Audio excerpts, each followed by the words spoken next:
Hi, what's up everybody? We are back, another year and a new MotoGP season, and I can't wait for it to start. Just under a month now and the engines will start roaring again. I can't wait until the first race in Qatar on the 6th of March. I hope we'll have another crazy year in terms of results, and with that I mean I hope for multiple race winners and a great battle for the 2022 title between multiple riders. If the Sepang tests are anything to base your judgment on, it will be a great year as the top 18 are within 1 second of the fastest lap of Enea Bastianini on the last testing day there.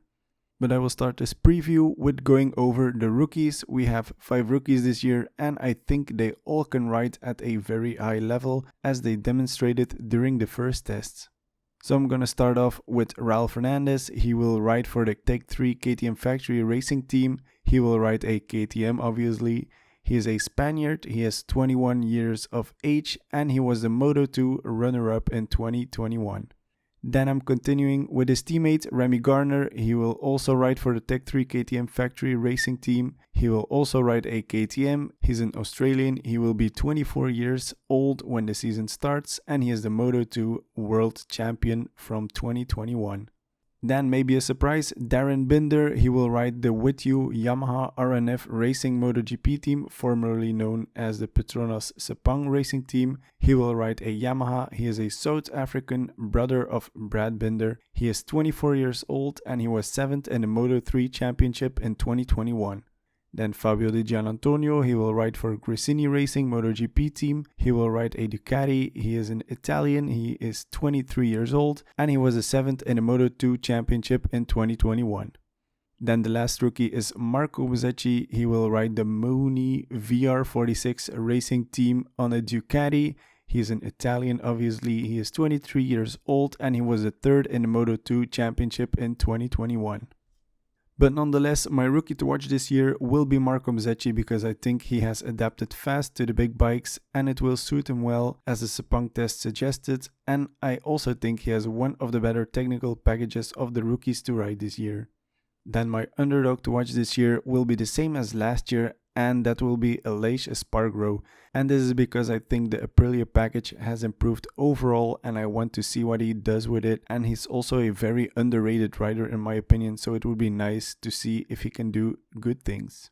Then I'm moving over to my predicted top 5 of the championship. Note that these names are not in any particular order. I'm gonna start with Fabio Quartararo, pretty obvious, he's the last year champion, he will be up there for sure.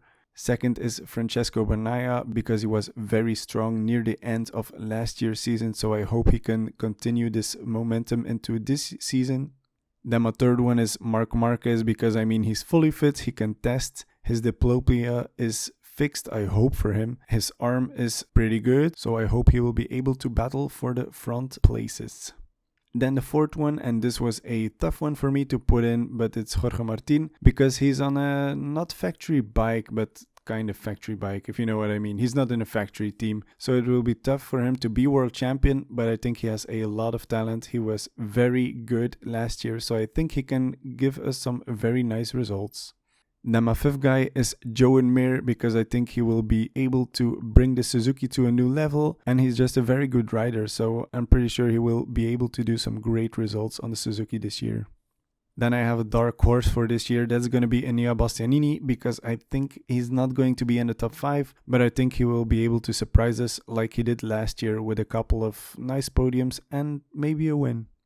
Then I also have some side notes for this year, and let's start off with an obvious one. It will be the first year since a very long time a MotoGP season will start without the retired Valentino Rossi, as he actually raced in all MotoGP seasons to date. So it will be weird to not be searching for the 46 on the grid. Also, the biggest huggable dude you wish the best for, Danilo Petrucci, will not be on the grid this year, but he will be on the Moto America grid after winning a stage in the Dakar Rally. So best of luck to you, Danilo. Then according to the tests, the Aprilia have improved quite a bit, so I'm curious to see what both Maverick and Aleix can do as they were both up there in the testing timesheets. Then the same goes for the Hondas. The bike looks very different from last year's version, so I'm excited to see what Marc Marquez and hopefully all the other Honda riders can do on it, so it won't be only Marc being able to ride the thing. Then to close this one off, I'm going to show the provisional MotoGP calendar on screen, but I think it won't change too much over the course of the year. At least that's what I hope for with the corona and stuff. This year we will have 21 races all over the world in 17 different countries, starting with the classic evening race in Qatar and ending in Valencia as it has been for a lot of years. Then I'll also show the full entry list of the MotoGP class, which you can see on the screen right now. And all we can do now is wait until March the 6th for the flag to drop and to start a new, hopefully very exciting MotoGP season. So I'm going to leave you. Have a good one. Stay safe. Until the next one. Goodbye.